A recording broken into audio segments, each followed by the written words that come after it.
قل هل يستوي الذين يعلمون والذين لا يعلمون وقال الله تبارك وتعالى إنما يخشى الله من عباده العلماء قال النبي صلى الله عليه وسلم طلب العلم فريضة على كل مسلم أو كما قال صلى الله عليه وسلم صدق الله وصدق رسوله النبي الكريم اللهم صل على محمد وعلى آل محمد كما صليت على إبراهيم وعلى آل إبراهيم إنك حميد مجيد اللهم بارك على محمد وعلى آل محمد كما باركت على إبراهيم وعلى آل إبراهيم إنك حميد مجيد۔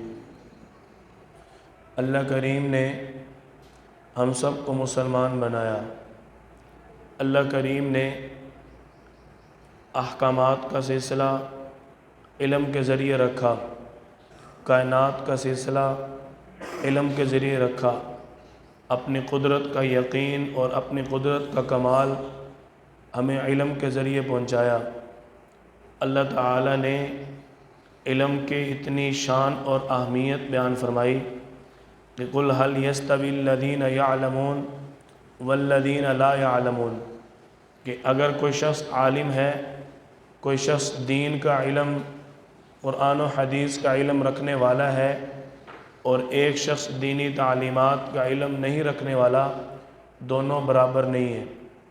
جو دینی تعلیمات کا حلال حرام پاک ناپاک صحیح غلط اچھے برے کا پہچان رکھتا ہے، علم رکھتا ہے، اس کی اللہ تعالی نے آپ صلی اللہ علیہ وسلم نے فضیلت بیان فرمائی۔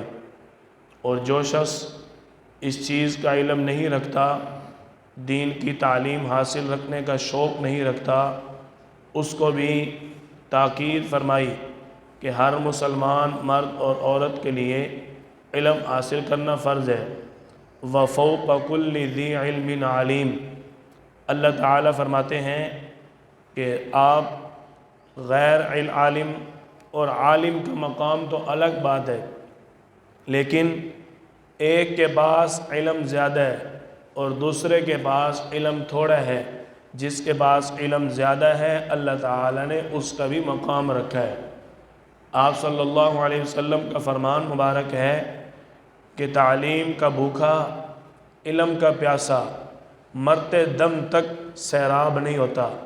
یعنی جس کے اندر علم کی طلب ہو، جس کے اندر تعلیم سیکھنے کا شوق ہو، وہ مرتے دم تک یہی کہے گا کہ میرا ابھی تک علم سے پیٹ بھرا نہیں ہے، کہ علم جتنے بھی حاصل کر لوں یہ میرے لیے تھوڑا ہے۔ اور علم اللہ تعالیٰ کی اتنی بڑی نعمت ہے، جتنا زیادہ خرچ کیا جائے اتنا زیادہ بڑھتا ہے، کم نہیں ہوتا۔ تو اللہ تعالیٰ نے قرآن پاک کے اندر بھی اہل علم کی فضیلت بیان فرمائی۔ انما یخشی اللہ من عبادہ العلماء، اللہ تعالیٰ فرماتے ہیں کہ علماء اہل علم وہ طبقہ ہے جو اللہ تعالیٰ سے ڈرنے والا طبقہ ہے، اللہ سے خوف رکھنے والا طبقہ ہے، اللہ تعالیٰ کے ہاں متقی طبقہ ہے، وہ اہل علم ہے۔ تو جب اللہ کے ہاں اہل علم کا اتنا مقام، شان اور اہمیت ہے، تو پھر ہمیں چاہیے کہ ہم خود بھی دینی تعلیمات حاصل کریں اور اپنی اولاد کو بھی دینی تعلیمات پر لگائیں۔ ہمارے ہاں ایک کنسپٹ ہے کہ تعلیم اس کا مقصد صرف جاب اور نوکری ہے، حالانکہ یہ حقیقت نہیں ہے۔ تعلیم انسان کو تہذیب سکھاتی ہے، تعلیم تہذیب کا نام ہے، کمائی کا نام نہیں ہے۔ تعلیم انسان کو شعور دیتی ہے، تعلیم زندگی گزارنے کے ڈھنگ طور طریقے سیکھنے سمجھنے کا نام ہے، کمائی کا نام نہیں ہے۔ تعلیم انسان کی اچھی تربیت کرنے کی چیز ہے، یہ کمائی یا ہنر کا ذریعہ نہیں ہے۔ اللہ تعالیٰ نے جو انسان کو تعلیم دی، اس کی اللہ تعالیٰ نے ذرائع کی قسمیں اٹھائی ہیں نون والقلم وما یسطرون۔ اللہ فرما رہے ہیں کہ میں قلم کی قسم اٹھاتا ہوں اور اس قلم کی صرف نہیں، اس قلم کے ذریعے لگنے والی لکیریں، سطریں جو ہم کتابوں کے اوپر، کاپیوں کے اوپر لکھ کے لگاتے ہیں، اللہ تعالیٰ ان کی بھی قسمیں اٹھا رہے ہیں۔ اللہ کے ہاں تعلیم کی، علم کی اتنی زیادہ اہمیت ہے، اتنا مقام ہے، اتنی اللہ تعالیٰ نے تعلیم اور علم کو سیکھنے کی فضیلت بیان فرمائی اور اتنی تاکید فرمائی ہے۔ آپ صلی اللہ علیہ وسلم نے بھی تعلیم، دینی تعلیمات سیکھنے کی اور طلب رکھنے کی بہت زیادہ فضیلت بیان فرمائی۔ اللہ تعالیٰ فرماتے ہیں فَاسْأَلُوا أَهْلَ الذِّكْرِ إِن كُنتُمْ لَا تَعْلَمُونَ، تم اہل علم سے اپنے سوالات کیا کرو، اہل علم سے تم تعلیم سیکھا کرو، اہل علم سے تم اپنے علم کی طلب حاصل کیا کرو۔ ان کنتم لا تعلمون، اگر تم کسی چیز کا علم نہیں رکھتے۔ فاسألو یہ حکم کا صیغہ ہے، یعنی اللہ تعالیٰ نے جس طرح قرآن پاک کے اندر فرمایا اقیموا الصلاۃ، نماز پڑھو، وآتوا الزکاۃ، زکوٰۃ ادا کرو، یہ نہیں فرمایا کہ کرنی چاہیے، یہ نہیں، بہت جو ساری چیزیں ایسی ہیں کہ جن کا اللہ تعالیٰ نے حکم فرمایا ہے، انہی چیزوں میں سے ایک چیز علم کا سیکھنا ہے۔ اللہ تعالیٰ فرما رہے ہیں فاسألو، خود پوچھو، خود سوال کرو، خود علم حاصل کرو، خود تعلیم حاصل کرو۔ ہمارے ہاں دوسرا کنسپٹ یہ ہے اور انتہائی عجیب ہے، ہم سمجھتے ہیں کہ قرآن حدیث سمجھنا اور پڑھنا یہ صرف علماء کا کام ہے، ہمارا کام نہیں ہے۔ ہم سمجھتے ہیں کہ تعلیمی شعور حاصل کرنا یہ صرف علماء کا کام ہے، قاری صاحب کا، مولانا صاحب کا، استاد صاحب کا، یا خطیب صاحب کا، یا مفتی صاحب کا کام ہے۔ یہ غلط کنسپٹ ہے۔ جتنا دینی تعلیمات سیکھنا ہمارے لیے ضروری ہے، اتنا ہی آپ کے لیے بھی ضروری ہے۔ اللہ تعالیٰ نے یہ نہیں فرمایا کہ دین اسلام صرف ان کے لیے ہے جو عالم ہے، جو علم سیکھ کر عالم بن کر کام کر رہا ہے، اس کے لیے نہیں۔ اللہ تعالیٰ نے فرمایا ان الدین عند اللہ الاسلام، اسلام معتبر مذہب سب کے لیے ہے، صرف ایک آدھ کے لیے نہیں ہے۔ اور ہم سمجھ رہے ہیں کہ دینی تعلیمات سیکھنا اور اپنے بچوں کو سکھانا یہ کوئی بڑا مشکل کام ہے۔ اللہ تعالیٰ فرما رہے ہیں لا اکراہ فی الدین، ہم نے تو دین کے اندر کوئی تنگی رکھی نہیں ہے، دین کے اندر تو ہم نے کوئی مشکل رکھی نہیں ہے، بلکہ یرید اللہ بکم الیسرا، اللہ نے تو تمہارے لیے آسانیاں رکھی ہیں۔ آپ صلی اللہ علیہ وسلم خود بھی فرماتے ہیں الدین یسر، دین تو آسان ہے، یسروا ولا تعسروا، آسانیاں پھیلاؤ، تنگیاں نہ پھیلاؤ۔ تنگی تو تمہاری اولاد کے لیے بن جائے گی جب ان کو پڑھاؤ گے نہیں۔ میں اس کی مثال عرض کر دیتا ہوں، ہم اگر اپنی اولاد کو پڑھاتے ہیں دینی تعلیم، اور تعلیم بھی وہ جس سے شعور آئے بھائی، وہ تعلیم نہیں جو کمائی کا اور نوکری کا ذریعہ ہو۔ ہم اپنے بچوں کے اوپر 15 سال 20 سال تک اس چیز کی محنت کرتے ہیں میرا بچہ غیر کا غلام بن جائے، نوکر بن جائے، نوکری لگ جائے، جاب مل جائے۔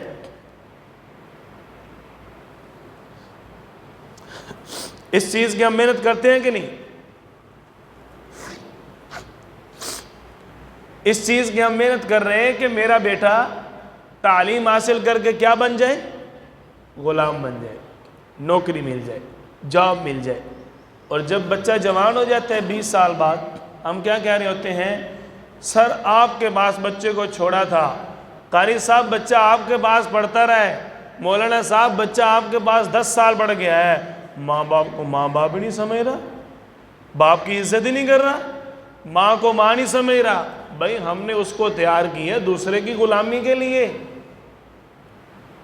ہم نے اس کو تیار کیا کسی اور کی نوکری کے لیے، وہ ہماری نوکری کیا کرے؟ ہماری نوکری تو وہ تب کرے گا اگر ہم اس کو دینی تعلیم کا شعور دیں، تعلیم شعور کی نیت سے دلوائیں، نوکری کی نیت سے نہیں۔ شعور کیا ہے؟ اگر دینی تعلیم دلوائیں گے تو اسلام کیا کہہ رہا ہے؟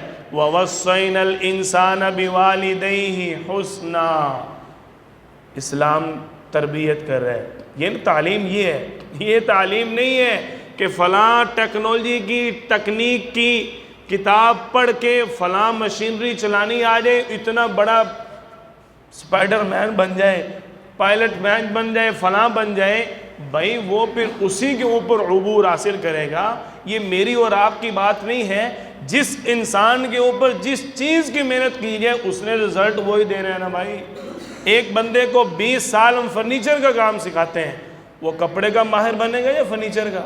کیوں جی؟ ہم جب اپنی اولاد کو تعلیم صرف اس لیے سے دلوائیں کہ میرا بیٹا کمائی کا ذریعہ بنا لے، تو بھائی وہ کمانے والا تو بن گیا، اب شعور اور تہذیب کی نیت تو آپ نے کی نہیں تھی. آپ نے یہ تو نیت نہیں کی تھی نا کہ میرے بیٹے کو دینی تعلیم حاصل ہو، اس کے اندر ادب آداب آ جائیں، اس کو زندگی گزارنے کا طریقہ آ جائے، اس کو شعور آ جائے، بڑے چھوٹے کے ساتھ ملنا اٹھنا بیٹھنا کیسے ہوتا ہے. جب صحیح اور غلط کی پہچان ہو جائے، بندہ دنیا کے ہر شعبے میں ترقی حاصل کر سکتا ہے. جب ہم نے کنسیپٹ اپنی اولاد کو خود غلط بنا دیا ہے، جب ہم خود ان کی غلط طرف ان کی گائیڈ کر رہے ہیں، تو اب ہم صحیح تعلیم اور شعور کی نیت سے، تہذیب کی نیت سے، آداب اور طور طریقے کی نیت سے تعلیم دلوائیں گے تو کیا ہوگا؟ وَوَصَّيْنَا الْإِنسَانَ بِوَالِدَيْهِ إِحْسَانًا. پھر اولاد قدر کرے گی، اولاد کو پتہ ہوگا حَمَلَتْهُ أُمُّهُ كُرْهًا وَوَضَعَتْهُ كُرْهًا. میری ماں نے مجھے اپنے پیٹ کے اندر کتنی مشکل سے 9 ماہ اٹھایا تھا. ہمارے بچے گریجویٹ بن جاتے ہیں، ان کو یہ پتہ نہیں کہ میرے ماں باپ نے میرے لیے کتنی قربانی دی ہے. کیوں نہیں پتہ چلتا؟ ہم نے شعور ہی ان کو دوسرا دی ہے. ان کو شعور جب ہم دوسرا دے رہے ہیں تو ان کو ہمارا شعور کہاں آئے گا؟ جب اسلامی تہذیب کی طرف لائیں گے اور اسلامی تعلیم کی طرف صحیح جو تہذیب کا ذریعہ ہے اور صحیح تہذیب کا ذریعہ ہے، اسلام نے کوئی پہلو ایسا نہیں ہے جس میں انسان کی تربیت نہ کی ہو. میرا چیلنج ہے، کوئی بھی جتنا مرضی بڑے سے بڑا بندہ آ جائے اور بے شک وہ مسلمان نہ ہو، چیلنج کر کے کہہ دیتے ہیں ہم، اسلام نے ہر پہلو پر صرف مسلمان کی نہیں، ہر انسان کی تربیت کی ہے. یہ بہت بڑی بات ہے.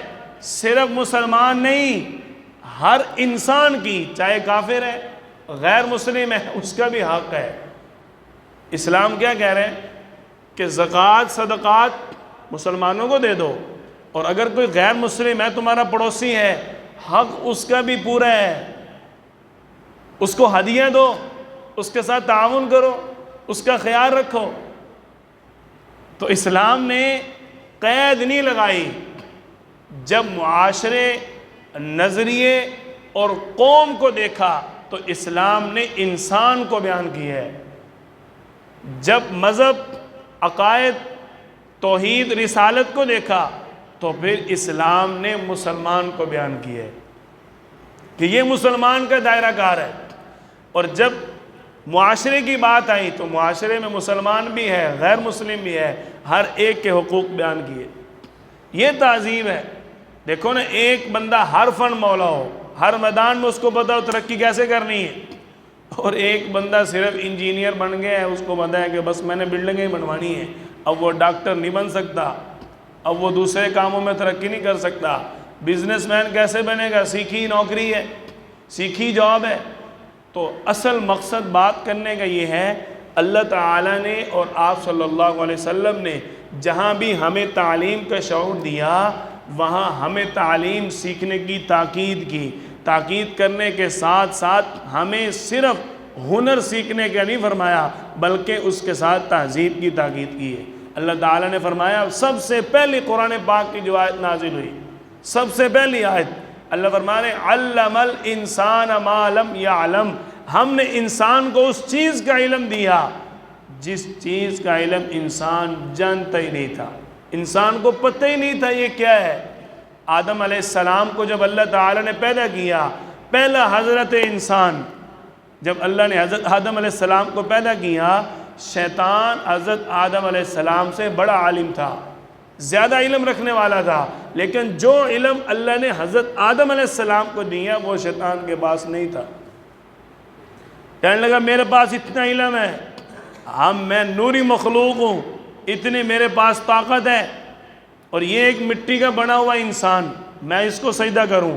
اللہ تعالیٰ نے فرمایا صبر کر، تیرا مقابلہ کروا دیتے ہیں، پتہ چل جائے گا تو کتنے پانی میں ہے اور ہمارا پیغمبر کتنے علم رکھنے والا ہے۔ اللہ تعالیٰ نے حضرت آدم علیہ السلام کو علم دیا، درختوں کا، کائنات کا، انسانی تخلیق، انسان کا، سارے علم دیے، اور شیطان کو تو نہیں پتا تھا نا ان چیزوں کا۔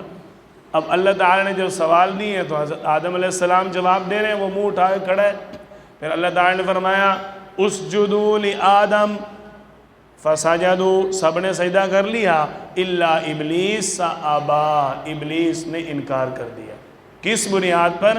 مانا نہیں، پھر بھی اکڑا رہا۔ تو بات یہ ہے، تعلیم اللہ تعالیٰ نے اپنے انبیاء کو بھی دی، اور انبیاء نے آگے اپنی قوم اور امتوں کو بھی دی ہے، لیکن شعور کی نیت سے، صرف کمائی اور ہنر کی نیت سے نہیں۔ اب یہ دن جا رہے ہیں، مدارس کے اندر داخلے چل رہے ہیں۔ اگر آپ حضرات یہ چاہتے ہیں کہ ہماری اولاد ہمیں پہچانے اور ہم اسلامی طریقے سے دنیا سے جائیں، بیٹا انجینئر، ڈاکٹر اور سب کچھ بن جائے گا، اگر آپ نے دینی تعلیم نہ دلوائی، صرف دنیاوی تعلیم دلوائی۔ ہمارے ہاں تو دینی تعلیم بھی ہے، مدارس میں دنیاوی تعلیم بھی ہے، سکول کی تعلیم بھی دی جا رہی ہے، ساتھ مدرسے کی تعلیم بھی ہے، دونوں چیزیں زندگی کا حصہ ہیں۔ ایک ضرورت ہے دنیاوی تعلیم اور ایک مقصد ہے دینی تعلیم، اس کے بغیر چارہ کار نہیں ہے۔ اب ان دنوں میں آپ اپنے بچوں کو مدارس میں داخل کروائیں، تاکہ آپ کے جنازے میں آپ کا بیٹا کھڑا ہو کے آپ کو دھوکہ نہ دے، یہ نہ کہے کہ بس جائے کسی طریقے ابا جائے، بلکہ آپ کے لیے دعائیں کرے، صف میں کھڑا ہو کے آپ کے لیے وہ دعائیں کر رہا ہو۔ ابھی 3 دن پہلے کی بات ہے، میں ایک جگہ جنازے پہ جانا ہوا تو سارے سادہ دو دوست رشتہ دار تھے، اور میں وہاں اکیلا حافظ، تو وہ دفنا رہے ہیں، دفنار آدھے سے زیادہ انہوں نے کام کر لیا۔ میں نے کہا دائیں کروٹ پہ رکھو بھائی، تمہیں نہیں پتا کیسے دفنانا ہوتا ہے۔ دفنانے کے بعد اب مٹی ڈال کے جانے لگے۔ میں نے کہا کہ دو رکوعوں کی تلاوت کرنی ہوتی ہے، وہ تو کر لو، اس کے بعد دعا بھی کرنی ہوتی ہے۔ اب اگر انہوں نے ہمیں دین کا نہ پڑھایا ہوتا تو دنیا سے ایسے چلے جاتے کہ نہیں؟ تمہاری اولاد تمہیں دھوکہ نہیں دے گی اگر ان کو آپ نے دینی تعلیم سکھائی، نہ سکھائی وہ مجرم نہیں، مجرم آپ خود ہوں گے۔ اللہ تعالی ہماری اولادوں کو، ہم سب کو دینی تعلیم سیکھنے، سکھانے، پڑھنے، پڑھانے کے لیے قبول فرمائے۔